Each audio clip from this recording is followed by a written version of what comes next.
हा कार्यक्रम जॉयस मायर मिनिस्ट्रीच्या भागीदारांमुळे आणि मित्रपरिवारांमुळे शक्य झाला आहे.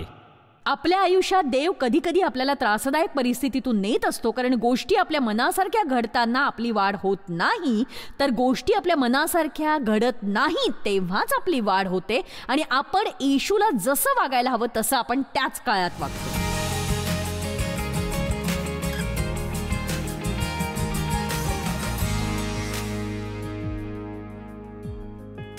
पौल म्हणाला, मला प्रकटीकरण झाल्याप्रमाणे मी गेलो.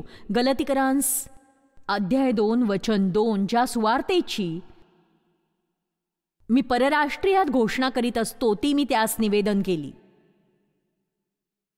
परंतु जे प्रतिष्ठित होते त्यांनी एकांती केली, नाही तर मी व्यर्थ धावतो किंवा धावलो असे कदाचित झाले असते. वचन 5, मला हे आवडतं. सुवार्तेचे सत्य तुम्हाजवळ राहावे म्हणून आम्ही त्यांना घटकाभरही वश होऊन मान्य झालो नाही. म्हणजे इथे पौल काय म्हणतोय बरं? मी तुझ्या पदवीमुळे प्रभावित झालो नाही, तुझ्या नावामुळे मी प्रभावित झालो नाही. एक सांगू का तुम्हाला, तुम्ही लबाडी आणि धूर्तपणा करून 10 अतिमहत्वाच्या चर्चच्या लोकांच्या गोटात तुम्ही शिराल, कारण तुम्हाला त्या ग्रुपमध्ये राहायचंय, पण त्यामुळे तुमच्या किमतीत नाही फारसा फरक पडत. तुम्ही ख्रिस्तात कोण आहात ह्याने तुमचं मूल्य ठरतं हो. आणि खरोखरच एक चलाख ख्रिस्ती, एखादा जो त्याची किंमत वाढवू इच्छितो, त्या महत्वाच्या व्यक्तीला शोधण्यापेक्षा जो एकटा, त्याला कोणी मित्र आहे तसं वाटत नाही, अशा व्यक्तीला शोधा, त्यांच्याशी मैत्री करा, आणि मग काय होईल? देव तुमची प्रगती करेल त्या माध्यमातून. तुम्हाला कळतं ना काय म्हणायचं? आमेन. बघा, जर मी तुम्हाला म्हटलं की तुम्ही जरा ग्रीन रूम मध्ये परत याल का, मी तुमच्याबरोबर दुपारचं जेवण जेवेन, त्यामुळे ज्याच्याबरोबर मी जेवणार नाही त्यापेक्षा श्रेष्ठ नाही ठरत तुम्ही, कारण आपल्याला महत्व देणारे लोक नसतात, देव आपल्याला महत्व देतो, ते महत्वाचं आहे. आणि तुमच्यापैकी प्रत्येक जण दुसऱ्या एवढाच महत्वाचा आहे. तुमचं काम तुम्हाला महत्वाचं बनवत नाही. चौकीदार हा CEO इतकाच महत्वाचा असतो.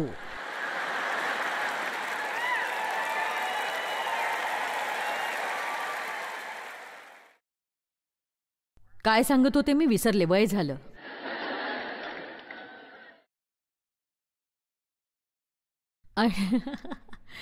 आणि मग मला हे आवडतं, 8व्या वचनात तो म्हणतो, कारण ज्याने पेत्राला सुनता झालेल्या लोकात प्रेषितांना चालवावयास शक्ती पुरवली, त्याने मलाही परराष्ट्रीयात तो चालवण्यास शक्ती पुरवली. म्हणून हेच आहे ते, देव प्रत्येकाकडून वेगवेगळ्या पद्धतीने काम करवून घेतो, आणि ज्या क्षणी तुम्हाला दुसरा जे करतोय ते करायला हवं असं वाटतं, त्या क्षणी तुम्ही कोण आहात ते नाकारता आणि तुम्ही अडचणीत येता. मी इतक्या वेगवेगळ्या लोकांप्रमाणे वागण्याचा प्रयत्न केला की मला आठवलंच नाही मी कोण होते ते. माझ्या पालकाच्या पत्नीसारखं मी गोड वागायचा प्रयत्न केला, मी माझा आवाज बदलायचा प्रयत्न केला, कारण ती इतकी गोरी होती, निळ्या डोळ्यांची आणि छोटीशी, तिचा आवाज असा छान पातळ गोड नाजूक, तिच्याकडे दयाबुद्धीचं देणं होतं, आणि लोक तिच्यासाठी काउन्सिलिंगला जायचे, आणि मी म्हणजे मला अजून सांगा, मला त्याबद्दल ऐकायचंय, मला अजून सांगा. मी विचार करत असे, कृपा करून मला दुसरं काही सांगू नका. तुम्ही इथे आल्यानंतर 2 सेकंदात मला तुमची समस्या काय ते कळतं, आणि बघा त्यात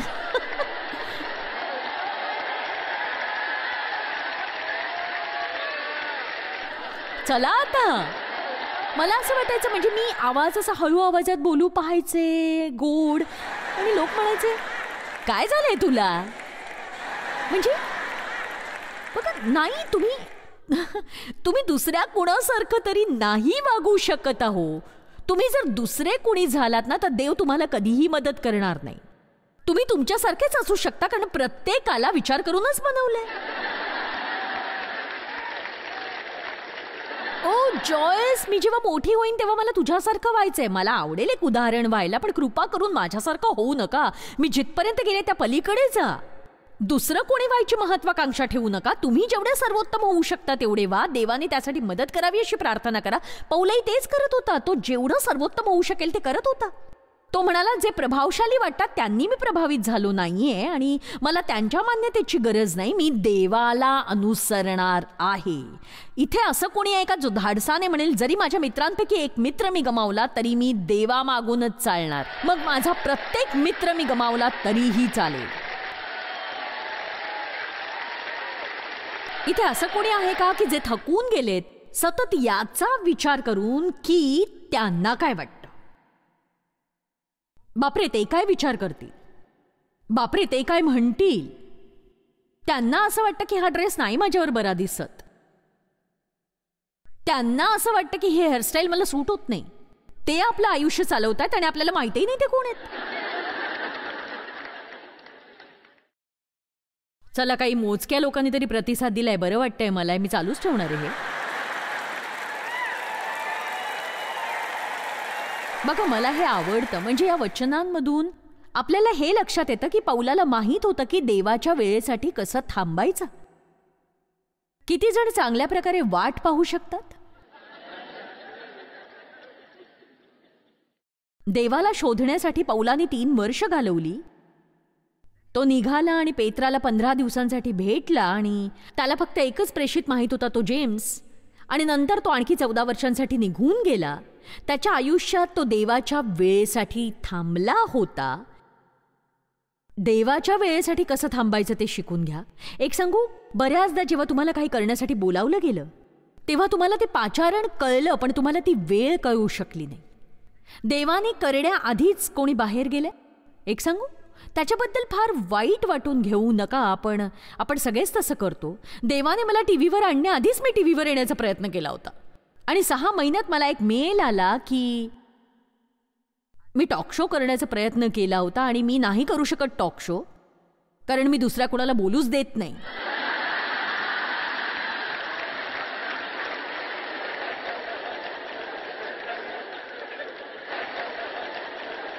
हे खरं आहे.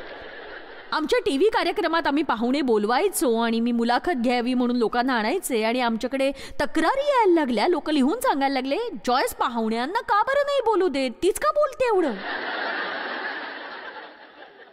आणि मला ते जमतच नाही. मला बोलणं जमतं, पण दुसऱ्या लोकांना बोलू देणं मला नाही जमत अहो. आणि मग शेवटी मी अशा टप्प्यावर आले जिथे मी म्हटलं की मदत करा मला, कारण मी लोकांना मध्येच तोडते, मी त्यांना बोलूच देत नाही. त्यांना असं वाटायचं हिच्या गळ्याला काहीतरी लावावं का आता म्हणजे ही गप्प बसेल.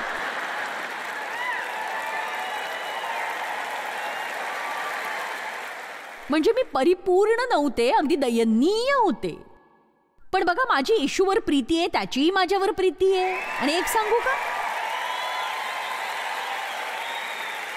माझ्या मते तो विचार करतो मी हुशार आहे कारण मी इतरांना बोलूच देत नाही. इथे एक गोष्ट आपण समजून घ्यायला हवी की देवाला अचानक नाही लक्षात येत की तुम्ही एक गोंधळ आहात म्हणून. आणि तो असा नाही विचार करत की अरे बापरे आता कशात अडकलोय मी कुणास ठाऊक.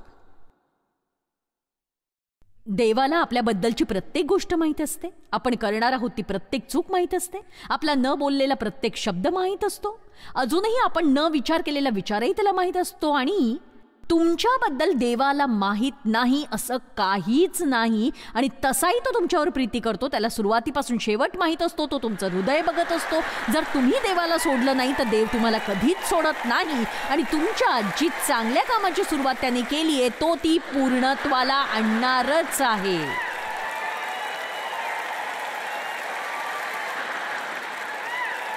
तुम्ही काहीतरी महान करण्याच्या मार्गावर आहात. आमीन.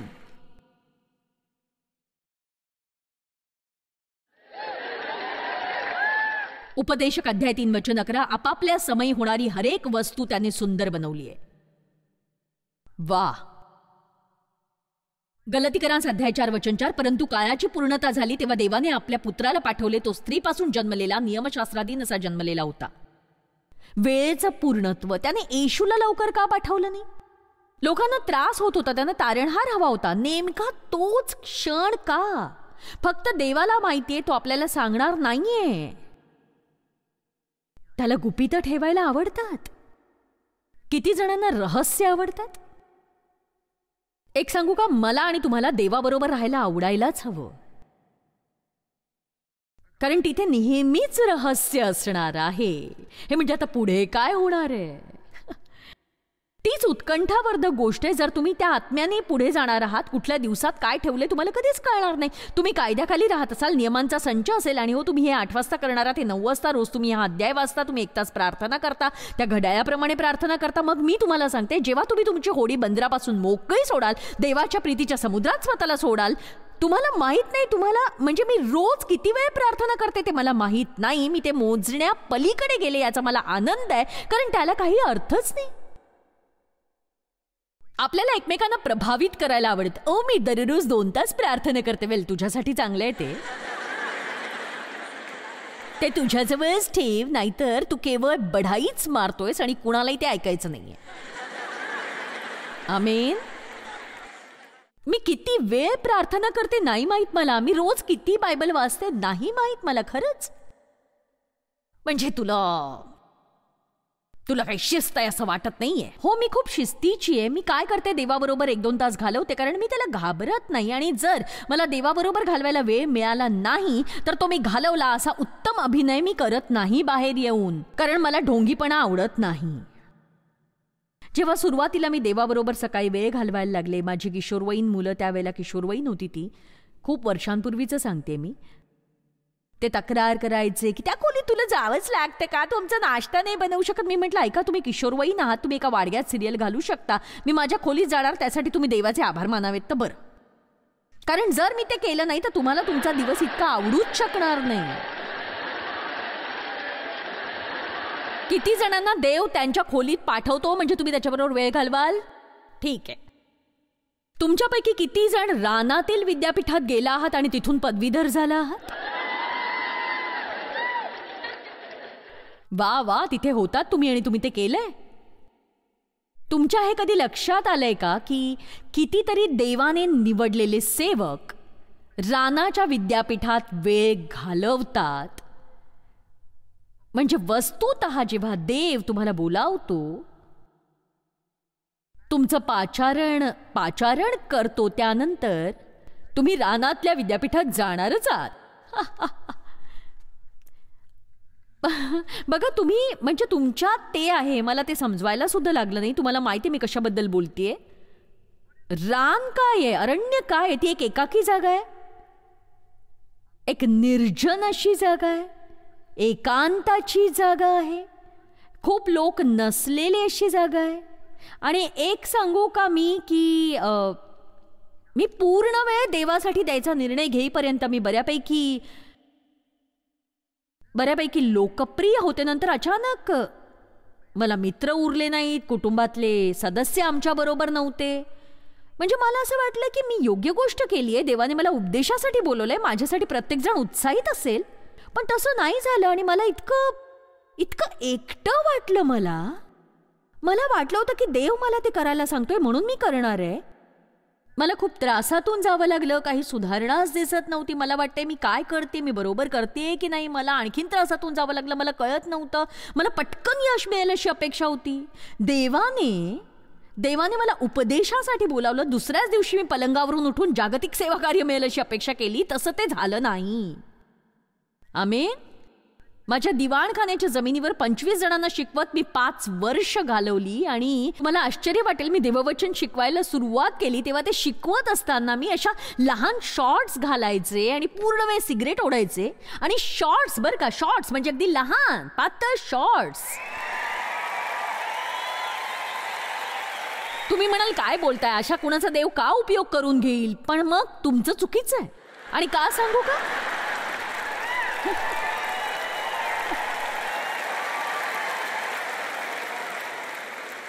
चला आता, त्याने एका प्रेषिताला उपदेश द्यायला एका गाढवावर अभिषेक केला होता जे त्याचा ऐकणार नव्हतं. मला चांगल्या पद्धतीने काही कळलं नव्हतं, मला अजिबातच चांगल्या पद्धतीने कळलं नव्हतं. आणि देव आता आजवर मी तशीच असते तर ते यशस्वी झालं नसतं.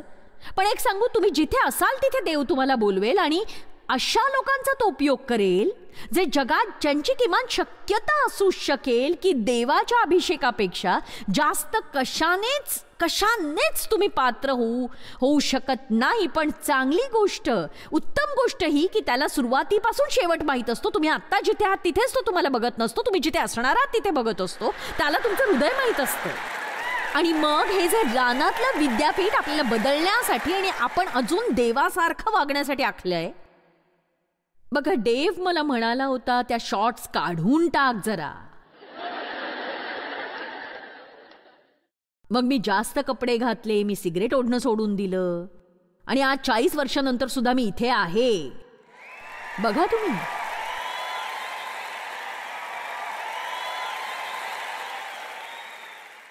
एकटेपणात तुम्ही जी वर्ष घालवता त्यांना तुम्ही रानातली वर्ष म्हणू शकता. जेव्हा जेव्हा तुमच्या बाबतीत असं होतं, जे काम करायचं तुम्हाला वीट आलाय ते देव तुम्हाला सोडू देत नाही, तुम्ही अजिबात सहन करू शकत नाही असं एखादं नातंही असू शकेल आणि काही झालं तरी त्यांच्यावर प्रेम करा असं देव सांगत असतो. चला आता, जर तुमच्या भोवती एवढी प्रेमळ माणसं असतील तर तुम्ही त्या वाईट व्यक्तीवर प्रेम कसं करणार? चला आता. ओ, देव तुम्हाला काही विचित्र लोकांमध्ये अडकवणार आहे.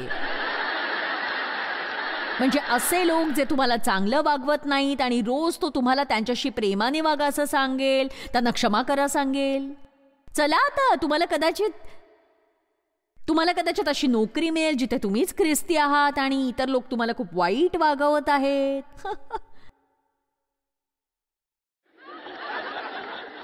तुम्ही तुमच्या एकटेपणाच्या रानात असाल. तिथली काही वर्ष तुम्हाला बदलतील. आपल्याला बदलाची गरज आहे असं किती जणांना वाटतं? रानाच्या वाळवंटातून योसेफ पदवीधर झाला. त्याचं एक स्वप्न होतं. देवासारखं दिसून बऱ्याच गोष्टी होणार होत्या आणि त्याने त्याचं स्वप्न सांगितलं. आणि नंतर काय झालं, त्याचे भाऊ त्याच्याकडे वळले, त्याला काही गुलामाच्या व्यापाऱ्यांना विकलं आणि तो शेवटी गव्हर्नर झाला. आणि त्यासाठी त्याने 13 वर्ष रानाच्या विद्यापीठात काढली आणि तुरुंगातल्या 13 वर्षातली 2 वर्ष त्याने काहीच केलं नाही.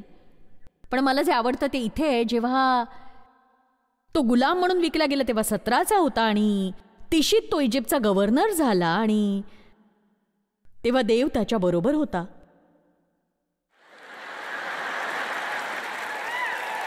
बघा, तेच आहे. बघा, तुम्ही लक्षात घ्या.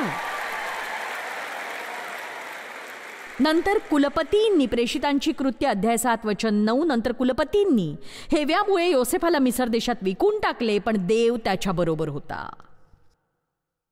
जोपर्यंत देव तुमच्या बरोबर आहे तोपर्यंत तुम्ही कुणा पुढे हरताय हे महत्वाचं नाही. तुमच्या कुटुंबात जरी तुम्ही एकटेच विश्वासणारे असलात तरी ते महत्वाचं नाही. जिथे तुम्हाला पेरलं गेलंय तिथे बहरा. देवाला तुम्हाला एक उदाहरण म्हणून वापरू द्या. ज्यांनी तुम्हाला वाईट वागवलंय त्यांच्यासाठी प्रार्थना करा. ठाम रहा आणि जोवर देव तुमच्या बरोबर आहे तुम्ही यशस्वी होणारच आहात. मोशे 40 वर्ष त्या कटकट्या 6 दशलक्ष जून बरोबर एकटेपणात अशी कल्पना करू शकाल? मला वाटतं रानातलं विद्यापीठ आपल्याला खूपच शिकवून जातं, नाही का?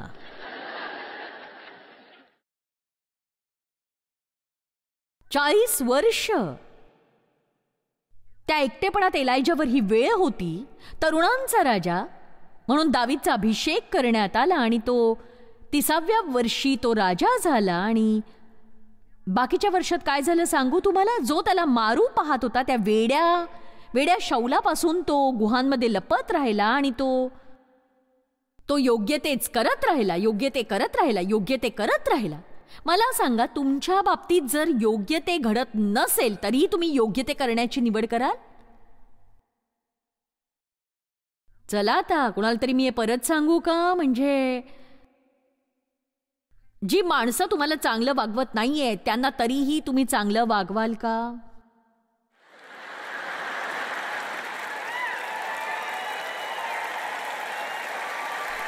ते लागतं. ते नाही जमणार. अशाच गोष्टी तुम्ही रानातल्या विद्यापीठात शिकता. सोयीचं असो किंवा नसो, सुखाचं असो किंवा नसो, तुम्ही देवाचं ऐकायला शिकता. जरी तुम्हाला ती जागा आवडत नाही तरी तुम्ही देव म्हणेल त्या जागी राहायला शिकता. देव तुम्हाला जायला सांगतो, तुम्ही कसं जायचं तेही शिकता. तुमचं आयुष्य हे तुमचं यापुढे राहिलं नाही हेही शिकता. देवाला जे हवंय त्यासाठी तुमची इच्छा तुम्ही वापरता. देव जे काही म्हणेल त्याला तुम्ही फक्त एकच उत्तर देता, हो प्रभू, हो प्रभू. बघा, 1-2 वर्षांसाठी देव माझ्या मनात काहीतरी घालायचा, पुन्हा काढायचा आणि तुम्हाला याची जाणीव करून देत होता की तू मला हे करायला हवंयस, अशी वेळ येणार आहे. आणि मला ते करायचं होतं असं नाही, मला करायचं नव्हतंच. त्याला पैसे लागणार होते, मी खर्च करू शकत होते त्यापेक्षा जास्त. मला खरंच ते करायचं नव्हतंच. पण मग मी नुकताच विचार केला की एक सांगू का, मला याचा कंटाळा आलाय आणि मी हे करणार आहे आणि मी ते करून संपवणार आहे. एक सांगू का, जेव्हा देव तुम्हाला चिडवत राहतो, तुम्हाला देव कशाबद्दल तरी चिडवत राहिलाय का सांगा? चला आता माझ्या पुढे झोपी जाऊ नका, तुम्हाला 1 मिनिटात तुमचं सँडविच मिळेल. देव कशासाठी तरी कधीतरी तुमच्या मागे लागलाय का? म्हणजे ते असं असतं ना की जसं म्हणजे खाज येत असते पण तुम्ही खाजवू शकत नाही आणि ते तसंच जात नाही. तुमचं मन शांत होण्यासाठी म्हणा की हो हो प्रभू आणि जा आणि ते करा तुम्ही. मग त्यासाठी तुम्हाला काय गमवावं लागतंय ते विसरा. आपल्या चांगल्यासाठी असतं ते, त्याच्या नव्हे. तो आपल्याला ते करायला सांगतो ते आपल्या चांगल्यासाठी असतं, हे लक्षात घ्या. चला आता, तुमच्या आयुष्यातली आत्ताची प्रत्येक कठीण गोष्ट, तुमच्यापैकी किती जण सध्या देव तुम्हाला काही कठीण गोष्टी करायला सांगतोय का? चला आता बघूया. ठीक आहे, म्हणजे मला तुम्हाला एक शहाणपणाची गोष्ट सांगायची. तुम्ही तयार आहात का? फक्त ते करा आणि संपवून टाका. सकाळी सकाळी तुमची झोप मोडून तुम्ही माझा हा संदेश ऐकताय म्हणून सांगते, ते करा आणि संपवा तुम्ही. आणि मग कदाचित आज तुम्हाला शांत झोप लागेल. येशूची सुद्धा निशब्द वर्ष होती. तो जेव्हा जन्मला ना, तेव्हा जेव्हा 8 दिवसांचा होता तेव्हा, मग तो 12 वर्षांचा होता तेव्हा, मग तो 30 वर्षांचा होईपर्यंत काही नाही. आणि मग सगळं बायबल त्याच्या वाढण्याच्या काळाबद्दल आपल्याला फक्त एवढंच सांगतं, तो वाढला. वा, किती जणांना ते लक्षात आलंय की त्याचा अर्थ काय? मला माहिती आहे त्याचा अर्थ. म्हणजे माझ्या छोट्याशा तळघरामध्ये होम बायबल स्टडी शिकवताना मी लपवली गेले होते आणि मी मोठी झाले. बायबल शिकवताना शॉर्ट्स घालणं आणि सिगरेट ओढणं सोडून दिलं मी. बघा, देवाने घडवलं हे. सिगरेट सोडण्याचा प्रयत्न करणं तो काय कठीण होता, कारण मी ओढायला लागले तेव्हा मी 9 वर्षाची होते. आणि खरंच मी देवाची आभारी आहे. आता मी एक सांगू, मी फक्त हे म्हणेन की तुम्हाला जर दगड फेकायचे असतील तर फेका. सिगरेट ओढणं तुम्हाला स्वर्गाबाहेर ठेवेल असं मला नाही वाटत. आपण स्मोक करतो म्हणजे आपण टारले जात नाही असं नाही. पण बघा, ही एक हानिकारक सवय आहे जी महागडी आहे. ती तुमच्या आरोग्यासाठीही हानिकारक आहे. आणि मग देवाला वाटत होतं की मी हे सोडून द्यावं. हे मला माहीत होतं, कारण तुम्ही त्याकडे कशा प्रकारे बघता. इतर बऱ्याच लोकांना ते चुकीचं वाटतच असतं. देव आपल्याला सांगतो, तुला माहिती आहे की जरी आपल्याला बऱ्याच गोष्टींचं स्वातंत्र्य असलं तरी सगळ्या गोष्टी उपयोगाच्या आणि उत्तम असतात असं नाही. आणि आपल्याला देव आपल्याला बदलतो हळूहळू थोडंसं. तुम्ही बऱ्याच गोष्टीतून जाता, तुमची परीक्षा पाहिली जाते, तुम्ही परीक्षेत उत्तीर्ण झाला नाही, तो पुन्हा पहिल्या वर्गात बसवतो तुम्हाला. किती जण सध्या रानातल्या विद्यापीठात आहात सांगा मला तुम्ही? पण चांगलं नाहीये का? म्हणजे बघा, तुम्हाला ती मिळते. इथे आपण काय करतोय तुम्हाला माहितीये. बरीच निशब्द वर्ष येशू, लूक अध्याय 4, पवित्र आत्म्याने परिपूर्ण असा यार्देन पासून परतला आणि त्याला आत्म्याने 40 दिवस रानात नेले. एक सांगू, आपण बऱ्याच गोष्टींसाठी सैतानाला दोषी धरतो आणि आपण त्याला दोषी धरावं अशा बऱ्याच गोष्टी तो करतोही. पण कधी कधी देव तुम्हाला एखाद्या अतिशय त्रासदायक अशा परिस्थितीत नेतो. कारण चला आता तिथले वरचे सगळे ऐकतायत ना माझं नीट? कधी कधी देव आपल्याला त्रासदायक परिस्थितीतून घेऊन जात असतो. कारण सगळ्या गोष्टी आपल्या मनासारख्या जेव्हा असतात तेव्हा आपली वाढ होत नाही. जेव्हा गोष्टी आपल्या मनासारख्या नसतात तेव्हाच आपली वाढ होते. आणि खरं तर आपण येशूला जसे वागायला हवे आहोत तसे तेव्हाच आपण वागतो.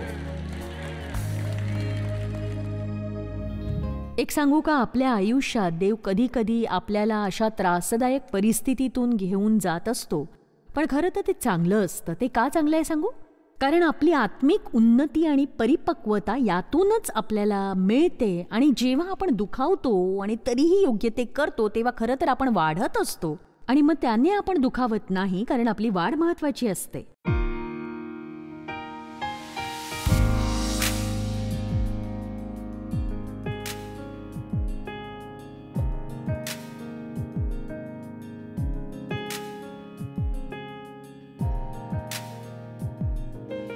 हा कार्यक्रम जॉयस मायर मिनिस्ट्रीच्या भागीदारांमुळे आणि मित्रपरिवारांमुळे शक्य झाला आहे.